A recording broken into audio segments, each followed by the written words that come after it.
Welcome back to the Changing Earth podcast with author Sara F. Hathaway and co-host Chen Gibson. Blending survival, fiction, and fact to bring you entertaining education that will help you dream, survive, and thrive. And now, here's your host, Sara F. Hathaway and Chen Gibson. Hey guys, welcome back to the Changing Earth podcast. We are getting along again this week. We had some interesting stuff going on. This is 284, and today we're stoked to have Phil Rabalais with us. Phil is the host of the Matter of Facts podcast, and he's also the voice of Burgess in the upcoming audio drama. So, hey Phil, what's up? How's it going, guys? Glad y'all could have me. Yo, I'm happy you're here. And Chin's here, of course. Hey Chin, how are you? Chin's up. I'm doing great. Made it through 2020. Woo! Oh, man, it was rough. That's all I can say. It was a rough year. So, welcome Twitch listeners and listeners everywhere. You guys, thanks a lot for stopping by. Today we're doing a kind of a cool show. We're going to just talk about like the top 10 reasons that we should be prepping for 2021, because everybody's kind of like taking a sigh of relief that 2020 is over. And I'm like, it's just beginning, man. Like when you read a post-apocalyptic novel, this is how it begins. So I wouldn't lay back on my heels too much just yet, in my opinion. I am making sure everything is shored up. How about you, Phil? How are you feeling about that one? I mean, my point of view is very simple. Like, once you accept the fact that prepping is not an activity, it's a lifestyle and a mindset. Like, there is no end to prepping until your life is over. You know, you should always seek to be more prepared than you were the day before, the week before, the month before, 2020, 2019. We should always be pushing. You know, you might reassess where you're at, you might dial things back, you might reprioritize, but you never stop. That's why, like, in the last couple of years, we've seen, what was it, the toilet paper shortage, the food shortage, ammunition hell all over again, gun shortage. And when I look at a lot of these things, like toilet paper, I think caught a lot of us kind of by surprise. Most of us were pretty okay with that. Yeah. I was surprised people were that worried about wiping their behinds, honestly, but whatever. So my big problem was I was just moving into a brand new house. Oh! Yeah, and we had just moved across the whole country. I remember that. You sure know how to pick your timing, huh? Yeah. Wow. Not like she wanted to wait there any longer. Yeah, no. Just in time. For sure. But I was like, man, you know, perfect timing. Thanks a lot. You know, we got the big toilet paper shortage when brand new house. I was like, this sucks. And it wasn't just toilet paper. It was toilet paper. It was Lysol, Clorox, cleaning products. I mean, there were so many staple things that you don't think of. Like, we don't think of being a prepper as, I need to stock this. Because it's like, you know, like, I think a lot of times we get focused in on, like, the really, really hypercritical things. But when we're dealing with a contagion and we didn't know how bad it really was in that first couple of weeks, we didn't know if it was bubonic plague or a cold. And having something like Clorox and Lysol on hand is kind of important. Yeah, when you see China like plowing up the streets, you're like, maybe a little extra bottle of Clorox isn't that bad. I've been thinking about that though, because like they had pictures of Wuhan on New Year's. Mm-hmm. And then Times Square on New Year's, and Wuhan's all packed, and like China's not. And I'm like, how much can we really trust even pictures that come out of China? Zero. Like, do we really know that's accurate? Did they really do that to their people, or was it all just a freaking show, just to scare the heck out of Americans? You know. Well, and understand that, like, I'm very specific about trying not to lump the Chinese people in with the Chinese Communist Party, even though in a communist nation it's very difficult to separate one from the other. But we can all agree the entire media apparatus in China is the CCP. Oh, yeah. So I trust all aspects of the Chinese Communist Party like I do a fart on taco night. You got it. And that's the way it has to be. Because, I mean, some people are older than I am. I'm only 38. But for those that lived through the Cold War, should be well acquainted with the idea that communists lie. That's their default position. Yeah, absolutely. I agree 100%.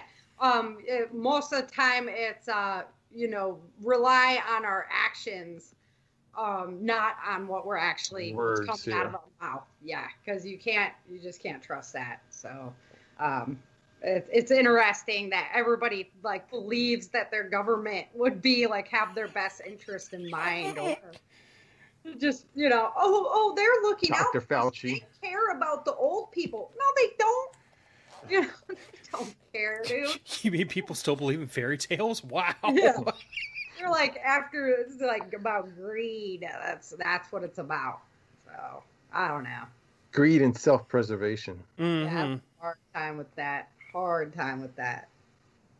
So, but so 2020, it was actually an okay year for me. I mean, I got out of California, and as far as like quarantine goes, my life is not extremely different from quarantine. I hate to say it. I do a lot of writing. I do a lot of podcast recording. I work from home now, so that's definitely different. Martial arts, I had just moved though, so I wasn't missing that back home, things like that. So it actually worked out kind of nice for me. I'm not going to lie. Yeah, same here. I mean, I got the opportunity to telework, which I hadn't been doing, so worked out well. But are you still doing that? Pretty blessed. Yes, ma'am. Yeah. I didn't know if you were back, like, officially in the office yet or not. So. Nope. Same boat here. Still working from home. My wife is working back at her facility. My daughter's back at school full time because at least here in the state of Louisiana, the age range my daughter is in, I think it's up to 5th grade. They're 100% back in school. When you get into the higher grades, it's 50-50. Like you go to school 3 days one week and 2 the next. I don't understand what makes that any better than sending kids back to school, but are they staggering who goes in for the 3, like, so trying to reduce the concentration of students? Is that's exactly so like half the class shows up on one day and half the other day? Yeah, that's best I can tell. That's their idea. And for the days that you're out of school, you're working, you're learning from home.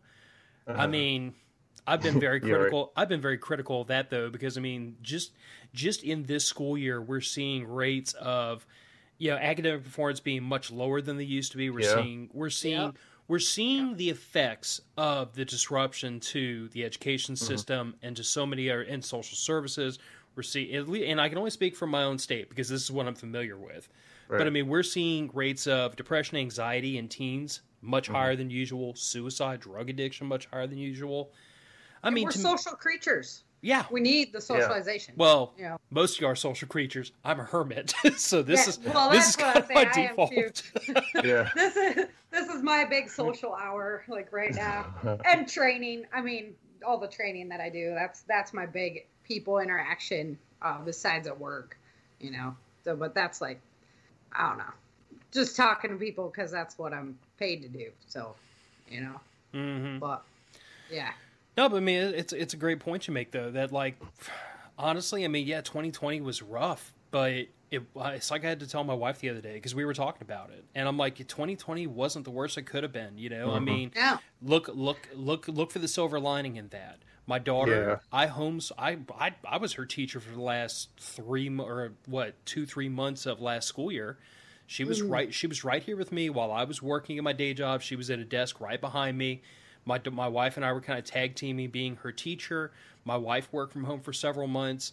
And just the fact that we weren't commuting anymore meant that we had substantially more time every evening to spend together. My wife and I, like my workplace, I get 2 15-minute breaks on the clock and a 30-minute lunch off the clock. Yep. And that is fixed. Has to be that way. Yeah. Well, I would spend my 15-minute break in the front yard, sitting in a lawn chair, getting sun, talking to my wife and daughter. When my daughter was on a break from school, my wife was on a break from work. Like the water cooler.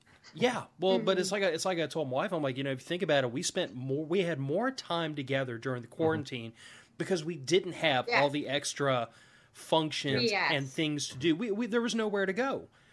I mean, we made it an afternoon routine just to get out the house. We jump in my truck. We go for a ride around town. It like hit the little country back roads and drive all up and down through the parish. But it was just something we spent so much time together. Yeah. Yeah. But we spent that time together. We never mind, spending the time together anyway. So it works for me. Like everyone's like, "Oh, I'm stuck with my family. I'm going to become an alcoholic." Yada yada yada. I'm like, no. Why? Where are you married then?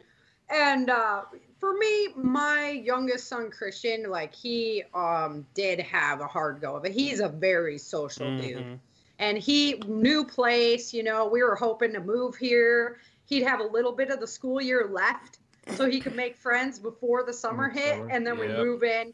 Boom, quarantine, all that stuff. We're like, okay, well that's not really gonna work. So he spent like the whole summer alone.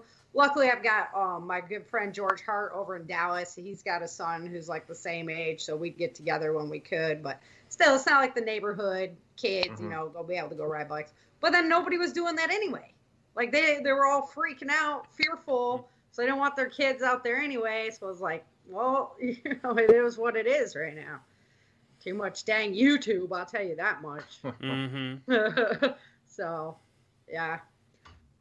So we're going to talk a little bit today about the top 10 reasons why we should be prepping. I just kind of generalize things because we could have like 10-hour debates on each topic. So, yeah, we can't squirrel too far, I'm just saying. So Sarah's going to keep us on track. Yeah. Good luck with that. Somewhat pointed. Yeah. So for me, number 10 is the obvious elephant in the room. It's the political atmosphere. And, like everybody's all potential for civil war. I don't know if we're there yet, but, it could be close. And then no matter who becomes president at the end of all this BS, it better be Trump. But anyway, there's going to be a lot of people unhappy. And so there's going to be some major turmoil. That to me is like, it's a big reason to prep, to be prepared. Yeah, well, I mean, the truth of the matter is, like, I've heard way too many, especially content creators. I feel like some, and I don't want to call anybody out directly, but some content creators are very guilty of trying to put a hard separation between prepping and politics. And my argument has always been politics is just a reason to prep. Very simply, because if a politician stands on the stump tomorrow and says, I'm going to ban ARs, what's the first thing everybody's going to go do? Buy a damn AR. Buy an AR. Buy 10 magazines and buy 2 cases of ammo. Like, all politics is the winds of social change. And we should be responsive to that in the same way that if there's a big old tree in your front yard leaning over your house, you probably want to get somebody to cut it down. It's just another potential threat we need to be aware of so we can respond appropriately. And, back in 2016, gun stores were hurting because of the Trump slump, because nobody was buying firearms, because everybody figured we were safe for 4 years. Breath, right? Well, you know what? Yeah. Smart preppers were buying cases of ammo like it was going out of style because it was cheap and it was available. Yeah. People were buying. I was in California. Yeah. And I can... You were kind of fighting from the bottom up on that deal, but but I guess the point remains, it's like whatever is not being threatened at that time, that's the thing you should be buying up. That you don't wait till an ammo scare to start buying ammo. You miss the boat. Buying stocks, huh? It's like stocks or real estate. You don't buy at the high part of the market. You buy at the low point, or at least that's the plan. I mean that optimally. Yeah. In the ideal world. Yeah. So definitely political climate. That's like the elephant in the room. That's why I was like, number 10, everybody can see that. I don't care what side you're on. You're going, what's happening? Number 2 that I did, number 9, I guess, is economic collapse. So with all the shutdowns, we've had so many people lose their jobs, so many people lose their businesses, so many horrible, horrible stories.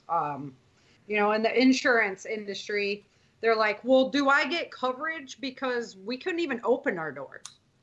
Well, no, you don't. That's the answer to that one. It's not a covered loss, so people are just out.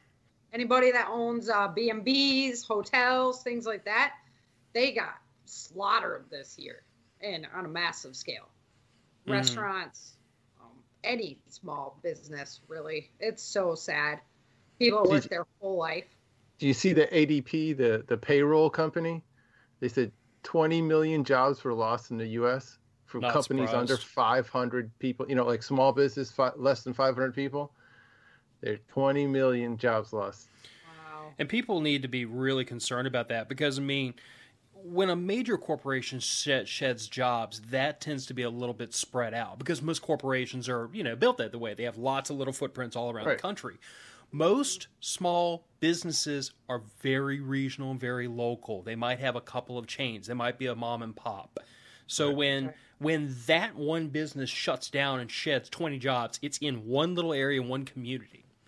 And that ripples so hard in that one little area. I mean, anybody that's lived in like the Rust Belt that has seen the after effects of, like, let's say a mine go under, it destroys entire communities. It destroys entire towns because the whole town worked in that one place. And like a major company can shed jobs, adjust to the climate, and then bring them back on board. So you might go on furlough for a month, 2 months, or I mean, it's a little more this time. But a small business, if they shut their doors, it'll be a long time before they can get capital and everything else they need to come back online. Yeah, exactly. Yeah. And even because that could have been the owner's house that they had to put up as collateral to get the storefront open, and now they're trying to keep their house afloat, personal house. And that's why economics isn't just a big topic; it's a little one. I mean, it's like I tell people all the time. I'm like, we as preppers get rarely wrapped around the axle thinking about big problems. But if you have $20 in your checking account, you're 2 days from payday, and you blow a tire, you have an emergency on your hands. You need to get the tire fixed so you can get to work to make it 2 more days to get paid. Got it. And now, there's a whole bunch of things we should have done to prevent getting in that situation, like make sure our tires weren't worn bald and have more than $20 in our checking account to cover the cost of a tire. But the point remains that an economic hazard can occur on a very micro level. Even if it's as simple as I left my wallet, I lost my debit card, I don't have another way to pay for anything. I don't have cash, I don't have extra credit cards. It's like there's so many different... Cash at home? Yeah. That's fair enough. Mm-hmm. Or, even like now we've got people, okay, now COVID, not COVID, whatever. But if you get it, like where I work, you can't go back for 14 days. Mm-hmm. And like they'll close a building or a room down for 14 days. Yeah. So some of the businesses will cover the paycheck, but some of these small mom and pops might not be able to cover the paycheck. Yeah, and then if a restaurant gets shut down, you still have to take all that time off. Yes, and there's like government programs for, reimbursing you if you did have COVID. But if you get $600 and but if you are living that close, you might not be able to make it. Yeah. I totally agree with that one too. Yeah, so that comes out later on my list too. I was like, emergency can be anything. You just lost your job because of all this BS. You need to feed your family. Yep. Okay, you need to have stuff ready for that. So we've been there, Somebody falls ill and suddenly needs $100, $200 worth of medications or prescriptions. That's an emergency. That's not this can wait till payday. If you have a sick kid at home and they need a prescription to get better, every parent can immediately get into that mind frame and realize that's an emergency. I need that to happen right now. Yep. Like I'll skip the electric bill, I'll skip rent, I'll skip whatever I have to take care of my child. That's gonna happen. But if you start thinking in terms of $200-$300 of cash in a lockbox or $500 in a savings account is a prep. You start thinking in terms of that, and you can avoid a lot of those little pinches we fall into. You just have to really kind of expand your mind a little bit and realize prepping is a lifestyle. Yeah, it absolutely is. Yeah. And then the more you get ingrained, it just becomes your habit. I mean, it's just habitual. You go to the store, you buy 1 can, buy 2, buy the 6-pack. It's all there. And that way, when that rainy day does happen, you're all set. You're like, oh, well, at least I have this. Mm-hmm. Because it can be way worse. So that brings us right into my number 8 one, which is the food shortages. So from everything that I've heard, this year is looking pretty dicey. We've had bad growing seasons after bad growing season. 2 in a row now last year didn't restock like we needed it to. And then when you look at other countries, you know, China's gotten hit. They're importing rice from India, which they never do. They got the pigs hit. They had all the flooding. They had the chicken disease on top of their so-called, you know, China virus. And Africa had the locust that hit twice this year, not just once, twice, you know. I mean, the whole world received kind of a major slap in the face when it comes to food production. And then the processing of the food got whacked because of the pandemic, and because of the corporate takeover of it. Yep. Yeah. So, I mean, when you file down the system to just one, you know, reliance upon one company to do the whole thing, well, then when there's a hiccup in that process, it's not good things. So, we need to diversify again. Yep. So the food shortages that's something to keep our eye on big time. That's why, you know, anybody who's not storing food up for that rainy day, you don't have your canned goods, you don't have your dried goods, man, you're not being intelligent. Just put it that way to be nice, you know? Yeah, and the truth of the matter is, I mean, even though food is not what I would call cheap, I mean, the average family spends a fair amount of their monthly budget just trying to keep themselves fed. And especially if you're trying not to eat junk food, you're trying to put like fresh greens and fresh meat into your diet, that raises the cost even more. Yeah. But it's like I tell everybody, you know, I'm like, it's not exactly cost prohibitive to build up a food stock fairly quickly. I mean, you can several years back, I built a food stock that support my wife and daughter and myself for 3 weeks. And I want to say it cost me like about $150. Yeah. It's very rice and beans and canned chicken. It's not gourmet anything. It's nothing fancy. It's not caviar on the show. Yeah, it's not the 20-year, you know, fancy prepper stuff. No, and it doesn't. Cans and dry goods. And it doesn't have to be, because I stored all that in airtight buckets, threw oxysorbs in it and desk packs. And you rotate it out. Well, I stored it away for 3 years, and then I popped those buckets just a couple months ago. And took a few things out that I wasn't comfortable storing any longer, like peanut butter. Peanut butter will go bad eventually. Mm-hmm. This peanut butter is still good, though, after 3 years. Nice. So oxysorbs to knock out the oxygen, desk and to keep the humidity down, airtight buckets, and it held it. Yeah. The canned chicken, I need to pop one open to check. Oddly enough, the only thing that I really lost in there was I had a whole sack of granola bars, and every one of those spoiled for some odd reason, even though they're all sealed. That's the weird part. But that's also why I tell everybody, I'm like, anything you're going to store, you really need to periodically open up and double check it, just see how it's doing. But the thing of it is that I opened those buckets up, and I opened up 3 buckets. I put back away 6. Mm-hmm. Because when I put it back away, I added flour, cornmeal, sugar, salt. I added I got a whole bucket. Stepped it up. I got a whole bucket that's bunker beans from Disaster Coffee and tea bags. Nice, yep. I mean, and we put away more stuff we could cook with, because like I pointed out to my wife, I'm like, you know, let's say we don't have milk and eggs, take that off the menu. Just with flour, cornmeal, baking powder, a few other things like that, you can make Johnny cakes, or you can make hardtack. You can make things that are going to be bread substitutes that are going to keep your carbs up, and it's all dry goods. It all stores, not indefinitely, but pretty close.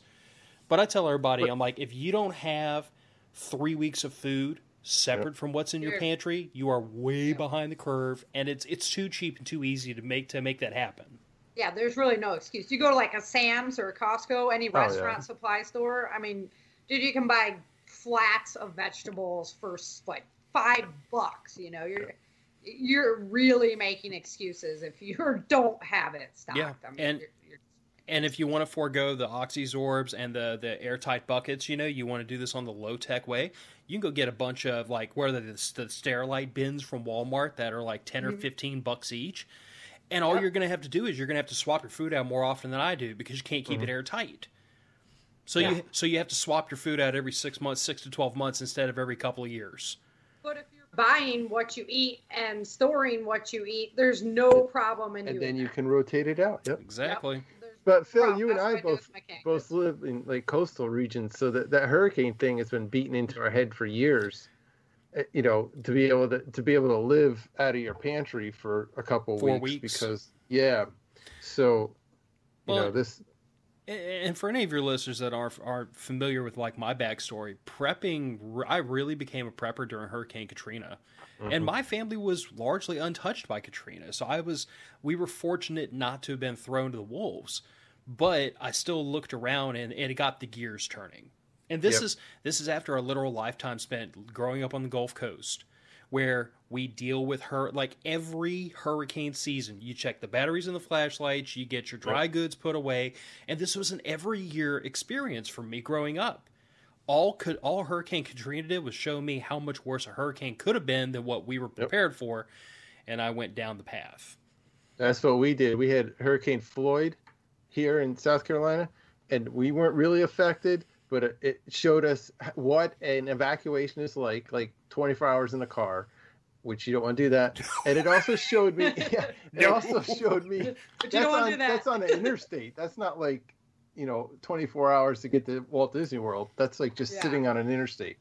And it also showed me that I couldn't use my cell phone to talk to family members, and that got me into ham radio.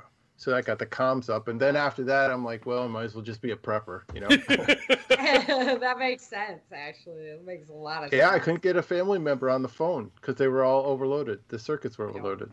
Yeah. So for me, it was, I got focused way more into just evac. It started with medical issues, and that's why I got into wild foraging and whatnot. Was always into it, but more so because of medical issues. I didn't want to be on all those drugs. Right. And then the wildfires. I mean, we were getting evacuated every single summer, Yeah. So it was like, okay, we got to be able to get out of here in 10 minutes. So in that case, we started learning how to store our stocks so that they couldn't get hurt by wildfire. And it's basically digging holes, because you don't want to stock your house up with $2,000 worth of long-term food storage, and then it's gone in a beat, and that's not covered. Nobody's going to pay for that, reimburse it. So, it just got creative as far as like, okay, how much stuff, how fast can we move, how much can we move, how quickly, and so that's kind of how it got a little bit more centered in that direction. Now I'm joining you guys in the land of hurricanes and whatnot. It's just another thing to dodge. Tornadoes and whatnot. So it's pretty much still the same boat, Yep. Just a different trigger. And honestly, like you guys were talking, it's the job loss. It's those little things that come up that you're like, dude, I wish I would have thought about that. I would have been better prepared for that, you know? So, Chin, you shared that article with me earlier about the tampering with the gas lines up in Aspen, Colorado. And now they're out of Christmas week. Yeah, and if you didn't so you're on vacation. Yeah. So you even have to think about that when you travel on vacation. Oh, fair enough. Yeah, right? You're like in a hotel. Yep. And it suddenly goes down. Do you have the means to figure out what to do so you don't freeze overnight? Simple solution is just don't go anywhere where it snows. Yeah. But the first time I came down south, we were driving through Arizona, New Mexico. I'm like, dude, this is the desert. It's like warm. So I'm coming out of Bobo Cali. On the line. Yeah, I'm coming out of Cali and freaking no warm clothes at all. We hit Arizona. There's snow on the ground. I was like, what? Yeah. So, you just gotta be heads up on those things, and do your research before you travel, right? Yep. Mm-hmm. So, okay. So we're going to, so food rest was number 8. So number 7, I'm thinking I put down China's unrest. I'm a little concerned about their army size. It's to biblical proportions. If you ever read the book of Revelations, and their general actually came out and was like, we can, arm that many. Our army is that big. If you've been following any of the disagreements between India and China right now, though, on the border, they're like, I guess they're not very morally fortified, the fighters, because they've all been raised as only children. So there's a bunch of joking about how they're the little emperors. Nobody actually wants to go to war because, you know, they're all only children because of the restrictions there. Well, China's done such a good job at controlling our supply chain. They almost don't have to have an army. They just have to control what goes out their ports.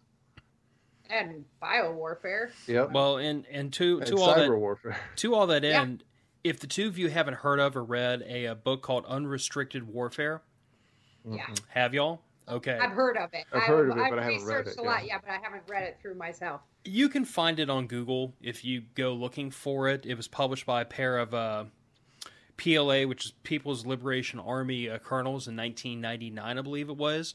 Read that. Because that is basically their dissertation on the fact that, like, conventional war in the 21st century between superpowers is impossible because it will inevitably lead to nuclear war, and nuclear war is it's a zero-sum game. Everybody gets their ass blown away. There's nothing left to go home to. So their idea was, if we can't use conventional warfare because it inevitably leads to nuclear warfare, then we have to find a way to cripple another country without putting boots on the ground. And they talk about economic devastation. They talk about social political contagions, introducing socialism, communism, anarchism into other countries. Stop me when this starts to sound familiar, by the way.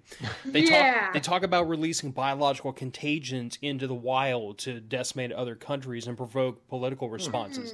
They talk about manipulating drug warfare, all the fentanyl. Oh yes, they talk. They specifically talk about that, and they also talk about 30,000 people. 30,000 Americans a year killed by fentanyl. If they came in and blew up an area and 30,000 people died, America would be like, what? We're going to arms. But no, because they're like, oh, well, it's drug users anyway. So talk about playing the long game.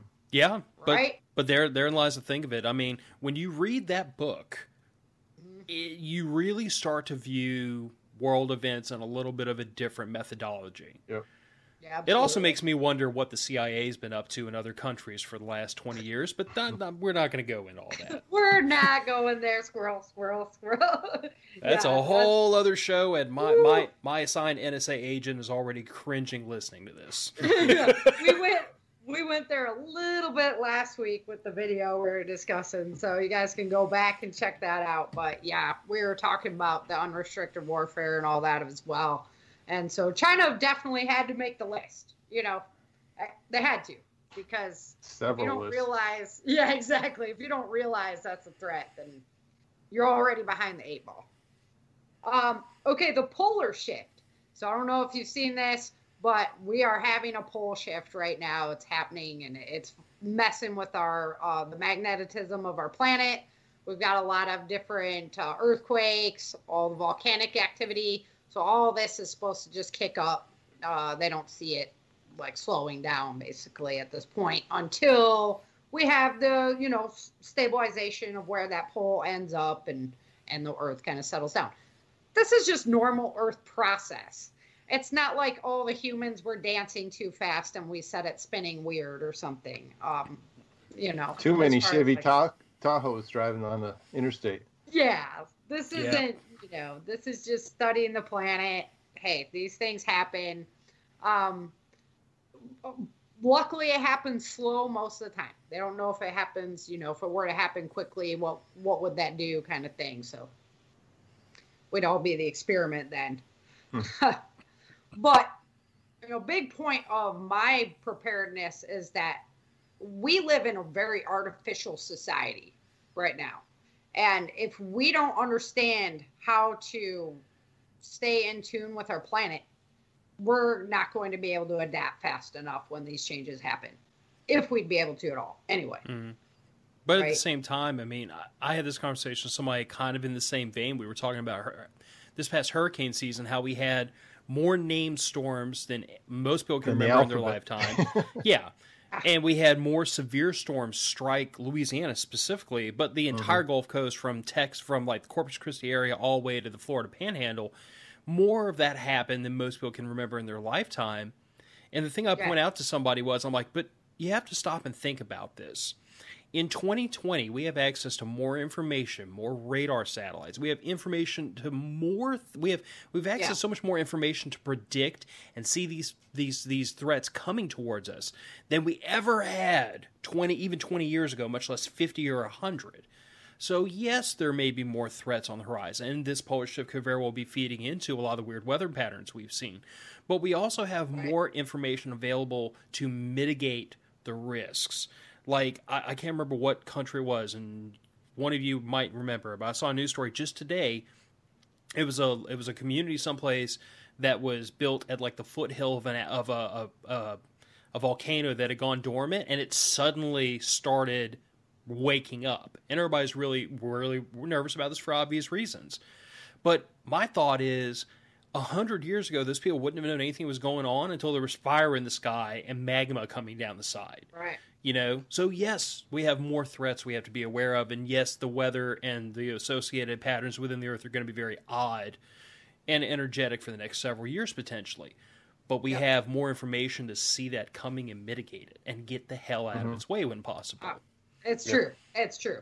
And all that. So we have to realize, like, utilize that new science rather than everybody trying to, like, put your blinders on. If nothing happening here, nothing. What's the concern of realizing that it might be happening? From what I've heard, the only reason why they wouldn't say, like, hey, this is being active, we think everybody needs to have a warning earlier than the warning that they give us, is because of liability. Because if they said it and then it happens or whatever, and they didn't take proper precautions or whatever, then they can be sued for not. And I'm like, really? Can we, like, take greed the hell out of our decisions, because it's just warping everything? See, I can answer that. No. See, I will not take greed out of it. My default position for hurricane season is very simple. Like, I've got 3 different apps on my phone. Each one uses their own independent forecasting, their own independent radar models. Yep. And when I'm looking at a major storm, even if it's just a tropical storm or tropical depression, I'm cycling between those different apps because I want all my intelligence at my fingertips so that I can make my best decision on, should my family get out of this thing's way, or are we adequately prepared to ride it out here? Yep. And that's the only thing I ever tell everybody is, I'm like, whether we're talking about a hurricane or anything else, find out where your source of intelligence and information is.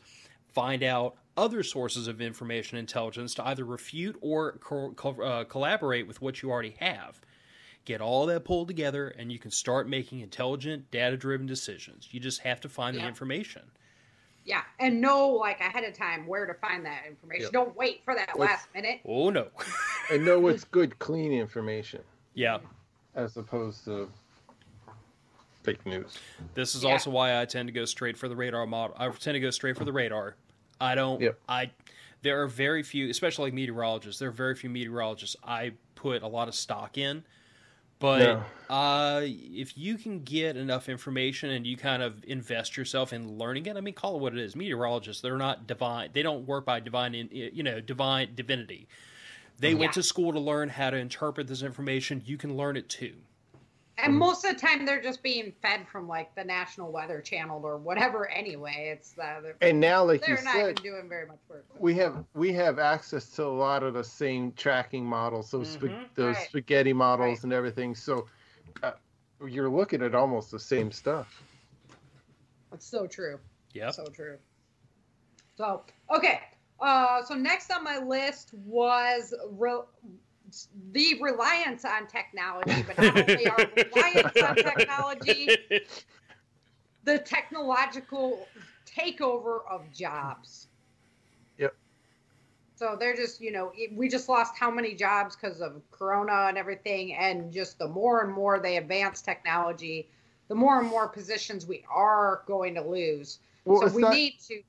It goes even beyond that too, Sarah, because like we had GPS went down over the summer, which affected like shipping lanes and all, aircraft and everything. So we have all, it's like nobody has a map nobody has a map in their car anymore.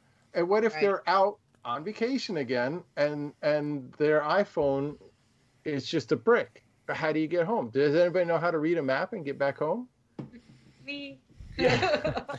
Funny you mentioned that. Yeah.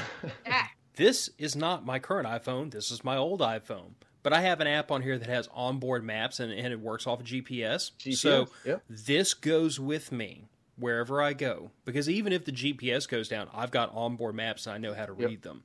But my point is, this is a backup for this. If this thing bricks on me, I've still got a whole nother thing I can roll to and have turn-by-turn GPS if need be. And at the end of the day, I don't go anywhere without maps.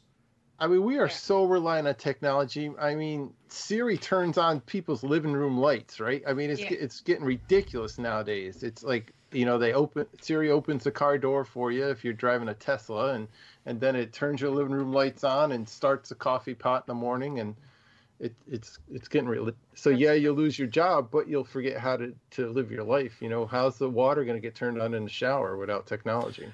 I think when we utilize technology as a way to boost our productivity, I don't see a huge problem in it. I do, however, get very concerned about people becoming reliant upon technology where they forget how to operate without it. Like you said, phone numbers. I do not remember phone numbers anymore. Yeah, me neither. I only know one phone number, and that's my wife's. Yeah. Yep. Yeah. I have to write them down on my date. Who the hell else do I need to call in an emergency? I know my mom's. Yeah. Other than that, I have some family members written down on my day timer just in case. Yeah. A day timer? What's that? Right, a paper. A piece of paper. What's that? Yeah. I roll. Remember the books we used to have where you wrote the name and the phone number? Oh my gosh. Yeah. Rolodex used to be a noun. Yeah, I agree. I think that the reliance on technology, the just implementation across the board as far as, life, we're going to have some serious questions that need to be answered as far as what do we do with people if we're going to fill their jobs with technology. We're going to have some serious conversations about smart technology because it's just going to get more and more intelligent. And that's we can't even have a civil debate about anything nowadays, let alone, the worrying about that problem. How about miss your car payment and they lock you out of your car so you can't drive home? Yeah. Well, and no kidding, right? And there's two phases. There's two sides to the technology concern, though, because like I worked my way through college as an auto mechanic, among other things, and I was in that weird transitionary period where like the first car I ever owned had onboard diagnostics. It was 1994, so it was OBD1. And it had electronic fuel injection. And I worked with guys who like had this severe mistrust, and there was this huge technology gap between the older mechanics and myself because I had a working understanding and appreciation for onboard diagnostics and the fact that cars were becoming more technological. They were becoming more computerized. And I understood that was a huge help in diagnosing a lot of problems. A modern car, if it hiccups and the idiot light comes on in the dash, you go to AutoZone, they'll plug a computer into it, and it'll tell you usually pretty accurately exactly what the problem is. It's the gas cap isn't screwed on tight enough. Yeah, well, we could thank modern emissions regulations for that particular bit of irritation. But I mean, if you have a cylinder misfire, you don't have to pull your spark plugs out one at a time and tap them on the head. Stop me if this sounds familiar, guys. You literally plug a computer in, it'll tell you which cylinder's misfiring. It'll tell you if it's the coil or the plug. I mean, it tells you. But on the flip side of things, if that goofy little computer can't figure out what the problem is because you have an intermittent fault, an old school mechanic has the know-how and remembers how you used to diagnose this stuff in the pre-OBD technology days, and he can still figure out what the problem is. And that's why I tell everybody, I'm like, technology has this wonderful ability to make us more efficient. It also has this ability to kind of displace some of those older skills that are still useful occasionally. And that's my idiots. Yeah, I remember back in school we had to learn how to do math with a piece of paper and a pencil before we were allowed to bring the calculator. I think they still do that, Jen. That's like. But now mechanics, I mean, I actually dropped the transmission on my truck and worked on it because I could plug it in and it told me what solenoids and stuff I had to unscrew and replace and put them back in and I got it running, right? But if I would have had done that back in high school. Yeah, but on the flip side of things, that computer doesn't change solenoids for you. You still got to be willing to get underneath that car and pop the transmission. I mean, But that's also my argument about technology displacing a lot of jobs is, it's going to displace jobs. But there's certain jobs, like if I lost my job tomorrow and had to provide for my family, I'd go walk in any mechanic shop in the city and offer to throw wrenches, do oil changes, whatever, do tires, because I've done all that before. And I could get right back into that line of work if I had to. There are certain jobs that, frankly, are not going away anytime soon because we are not smart enough to figure out how to make robots do it. Oh, they're getting there. I just saw the robots dancing this morning. Yeah, Boston. It was tough to make them, for them to figure out how to make robots that walk over uneven ground. These ones are busting loose, man, like breakdancing, doing jumps, and you're just like, how fast did that happen? And that's where we get Skynet from. Thank y'all. Yeah, exactly. That's what I'm talking about. Okay, so we only got an hour. We're down to number 4 now. So number 4 on the list is the pandemic, of course. So you guys should all have your eyes open now after this year of horrible fear-mongering awesomeness.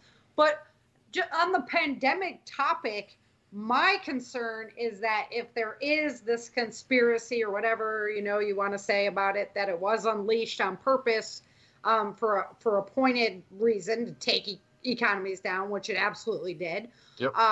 And we're like, well, hey, we're not scared. And we still want to keep our freedoms. And we're not going to be afraid. And we don't care. Then what do they release next? What's it going to take to get people to go, oh, my God, I am scared? That freaks me out. Or what happens if the next one that they release is actually more? What if they get like Ebola to go airborne? Right. And that's what they release. Instead of this one, not so bad, right? But what if they get us crying, it's like not cry wolf, but it's, we're so complacent to it. And then the next one, and within 2 weeks, we're like 30% left of the population of the country, That's it. About. Like, come on. And, I don't know. And to work that from another angle, what if COVID was completely accidental and just happened and it wasn't a plot by a foreign nation, even though I don't think we can realistically dismiss that as a possibility. But what if it truly was an accident and it was just the fact that viruses happen? Viruses also mutate.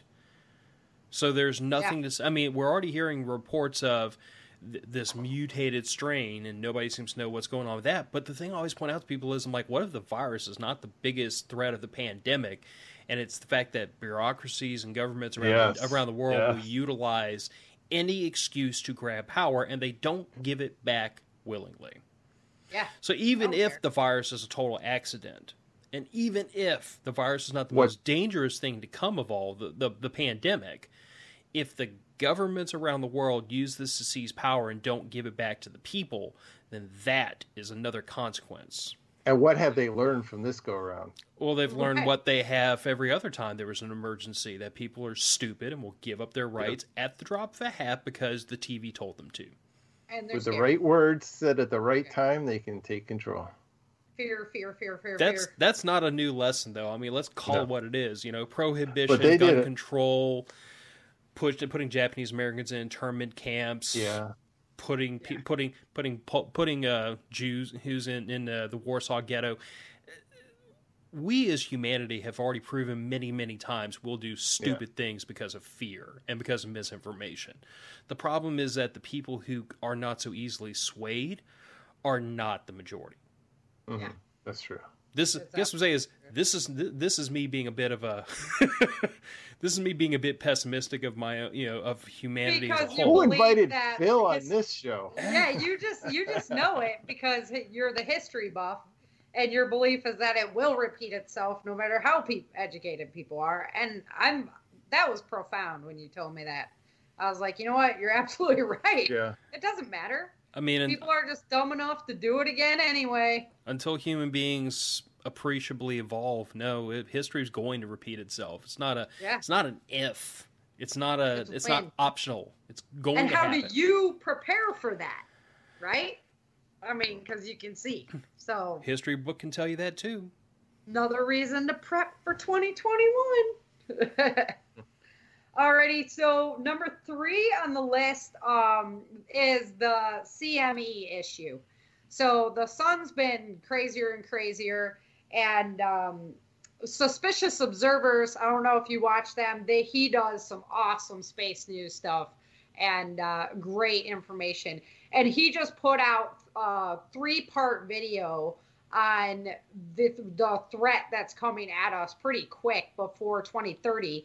And it's not going to be a mass extinction level, but it would annihilate our electronics, and it would put us into that survival mode where we absolutely need to be ready for the event to happen, because we can see it in the earth layers. You can look and see that it's happened, track the time pattern. We're due, and it is coming. They see all the effects of. Sarah, this is such like a 2018 conversation. This is what we all talked back in the old days. I know. Go ahead. EMPs and. Go ahead. Turn the blind eye. I get it. No, but... I'll just say before the Wolfu, the Wolfu virus came out, we were all talking about this kind of stuff, and then we kind of now we need to remember that there's more than just the pandemic to prepare for. The planet's the ultimate destroyer. I mean, we are absolutely reliant here. So if you don't respect it, understand it, and be educated by it, then that's there's your loss right there. Yeah. So it was a pretty serious video. He's not a guy that fear mongers or doesn't suggest things that aren't backed by a serious amount of scientific research. It kind of shocked me. I'm not gonna lie. I did. You gotta go check it out. Suspicious Observers. And you know the channel, Chin, but yeah, I do. That's some serious stuff that he put out, and I was like, okay, wow, that's interesting. There's something to look forward to. Yeah, can't wait for 2030. And I was just thinking it was going to be happy, horsey rainbows. Why? Yeah, right. Because we made it through 2020, the worst year ever. I'm like, will you guys quit calling it that? You're just jinxing it right now. You're just begging for 2021 to be worse, aren't you? All right, number 2 reason on my list. Our communities are straight up unprepared. That's why we need to prepare as individuals. The Wu flu has to show you that. Our hospitals were not prepared for this type of event. And this wasn't even a huge, it could have been so much worse. If you're talking 50% of the population, we were absolutely unprepared for it. And we're absolutely unprepared as communities to handle hurricanes and tornado, our localized events, And my biggest fear is that, okay, so when something happens at a localized level, then we have the nation come and back us up, usually to those communities, right? But if it happened on a nationwide level and we weren't available to help each other, your community itself needs to be ready to go, which means we have to have prepared individuals within those communities. Yep. Unfortunately, at the end of the day, I feel like we as preppers find ourselves usually in the position of either preaching to the choir, where we all sit there and nod our heads and say, well, yeah, of course you need to do that, or we preach to the deaf. Because raise your hand if you don't know one person who had no toilet paper in 2020. Yep. Yeah. I'm calling it what it is. It is. And the frustrating part for me personally is I know family members, close friends, neighbors, and I talk to them all the time about this. I make no secret of the way I live and the things I think. I get funny looks for it occasionally. Yeah, I get you. But I'm there. I don't care. I think this is worth hearing, and I think people need to know, and I'm very content to be the butt of every joke and the laughing stock of every group until people listen. But the problem is they're not listening. Even for people to look back on 2020 and to see store shelves run bare, to see pre and post hurricane in Houston where you could walk into a grocery store and there was nothing, even the vegan aisle was picked bare. Yeah. to look around and see no toilet paper and no cleaning products, and to see medications run low. And now that we're seeing this mass freak out over the damn COVID vaccine, and people are literally like turning into rabid animals, throwing blame at, well, why does that person get the vaccine before me? And it's like, you see more and more of this personality where people are not prepared and they don't want to be prepared, but they want someone to take care of them. Yep. So my worry is always, and this is why, on top of being the guy that says everybody needs to have a food stock, I'm also the guy that says you need to be prepared to defend your castle. Because I firmly believe that when things get really ugly, the first thing you're going to have to do is point a rifle at your front door to defend what's yours.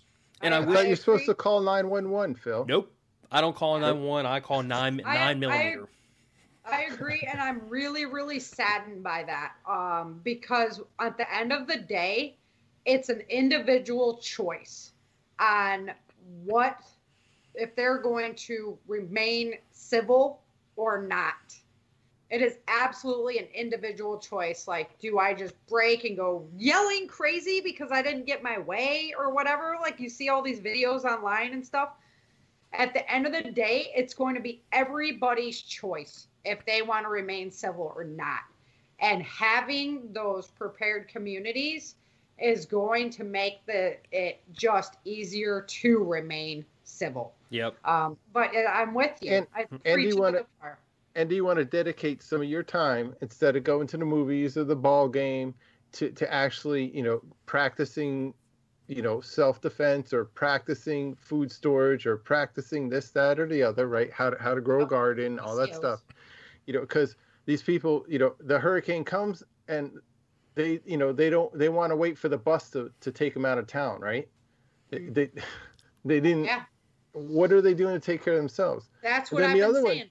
The other one that drives me crazy is the people that go buy the generator, 2 days before the storm. Yeah. Don't take it out of the box and then return it. Exactly. Yeah. No, except for I'm always looking for the clearance items for the open box after. So. But the thing y'all both said is that the decision to prep and be prepared is an individual choice, and I'm content with that. It is an individual choice, but if it's going to be an individual choice, it's also going to be individual consequences. Yep. Because nobody wants to do the consequence part. Well, I know. But I've had every prepper has had that experience where somebody has said, "Well, if things get really bad, I'm gonna come over to your house." Coming to your house. And you know what I tell? What are you bringing? And no, that's exactly what I tell every last one of them. You better bring your own food and preferably your own firearms. Yeah, and your ammunition. Yeah, because this household is prepared to support a family of 3 plus 3 fur babies. That's my limit is 6. That's my limit is 6 mouths. 6 breathing. Yeah. You add a mouth to the mix. You better bring your own provisions. You better be prepared to pitch in where I tell you to, because it's on our shoulders. Yeah. Like now, if you want to come to my island, you have to join the tribe. Yeah. This is my ship, and I'm the captain. Yeah, and that's what everybody needs to realize. Like right now, all of what's happening in our country, all of what's happening in everybody's individual life. It's all on our shoulders. Nobody is going to come along and magically fix this for us. There's no amount of I can't either. We even praying, you have to be ready to help yourself. When God gives you those blessings, you can't just be like, oh, well, it's going to be all taken care of for me. I just need to chill and I'm all good. We all need to step up and take on a lot more personal responsibility as well as for our country and our communities. So, all right, number 1 on the list. We got a minute and a half left now. So number 1 on the list, what we've been talking about the whole time. There are personal, natural disasters and man-made disasters that are going to hit you anytime, man. Yep. Just when you think the world is all up, it's going to kick you in the guts and drag you down. And just being ready, being a little bit prepared, just having that little bit of cushion, it really helps you out in the long run. Like, take a load off. You carry a spare tire. It's just like you said, Phil, the way of life. And really, that's, to me, there's no reason to prep for 2021 more than there is to prep for every single day of your life. Yeah, and the thing I'm very fond of telling people, because preppers get this bad reputation of being paranoid. We're always waiting for something to go wrong.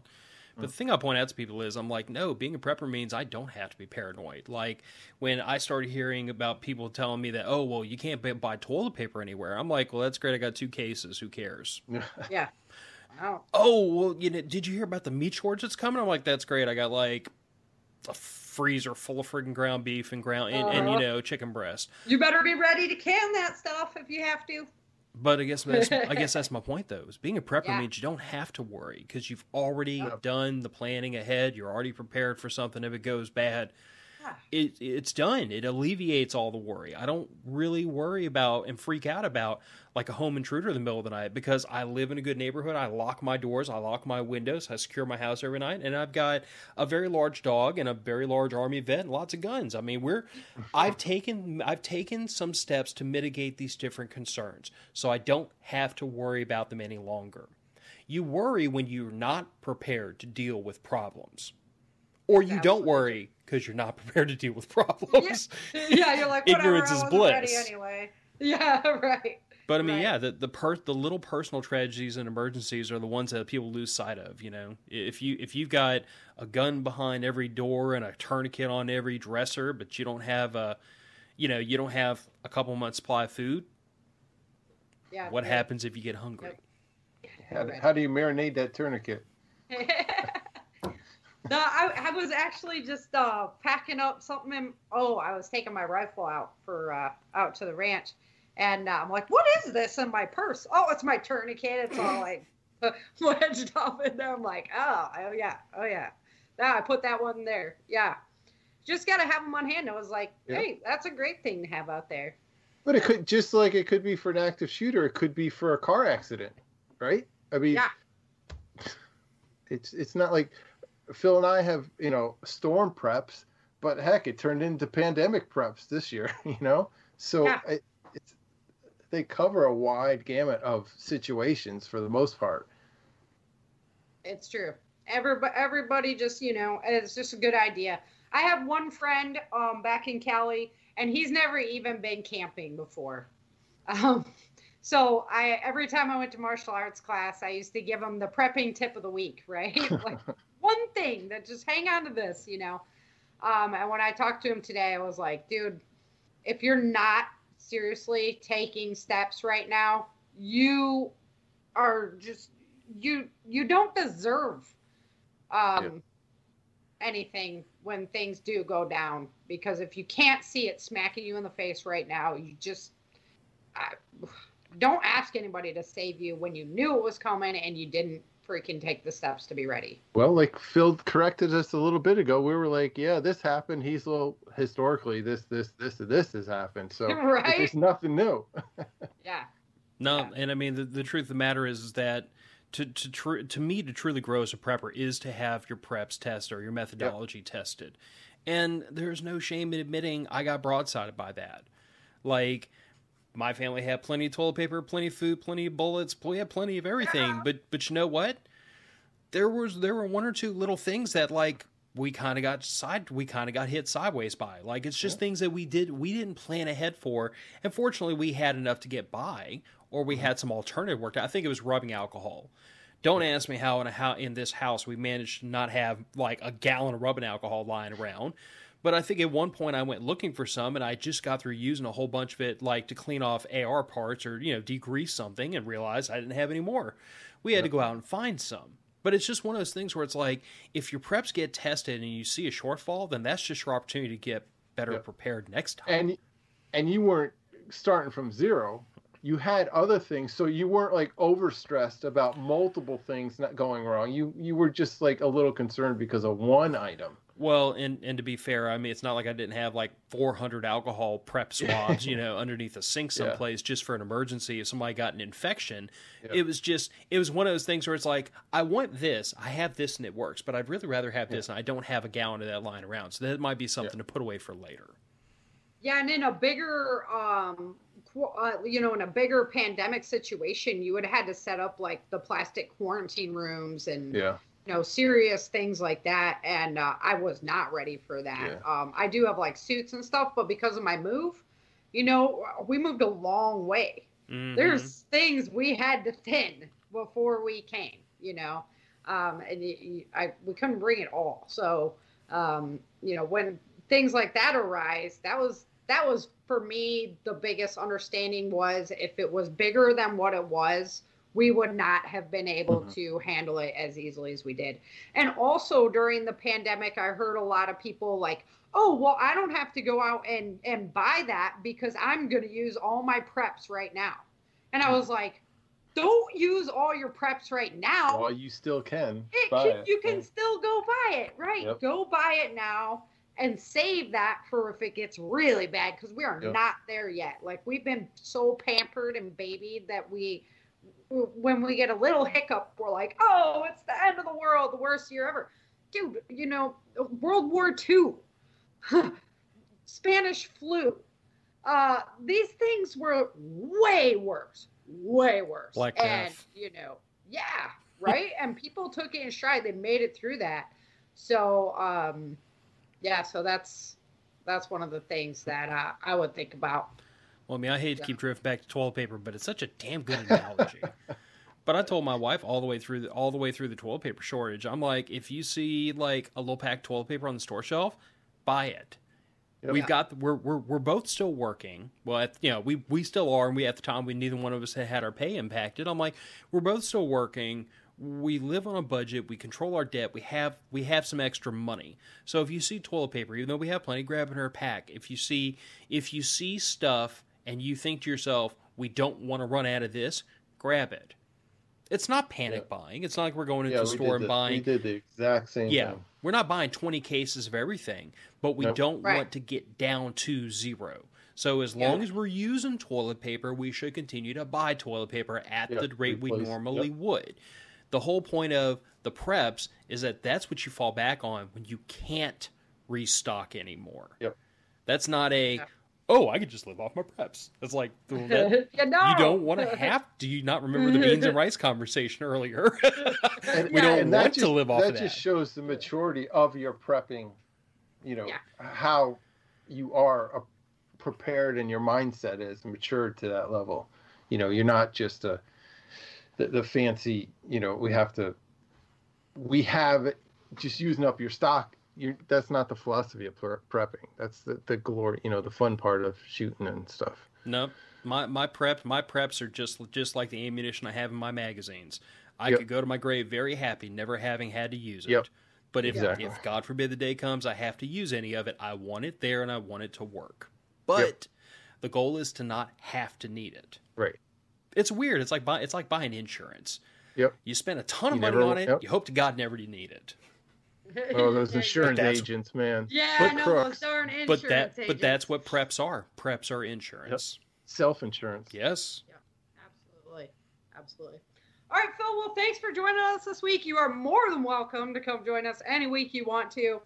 We're going to have a big show on the 17th. I'm trying to get everybody that's doing the audio drama to come on the 17th, and I might even live cast some of those, some of the audio drama shows, just so that, us as the voice actors, we can sit back and listen to the show and then interact with the fans as they're kind of responded and stuff like that. So that might be kind of fun. We'll do that on Twitch.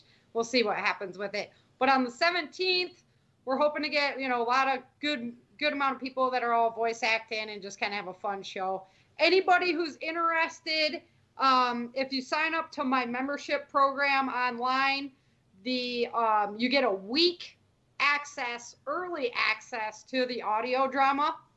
So you'll already have heard episode 1 by the time we do that show. You'll be a little bit more in the know. Everybody else is just going to have to hold on and wait for it to start coming out because it's going to be a ball.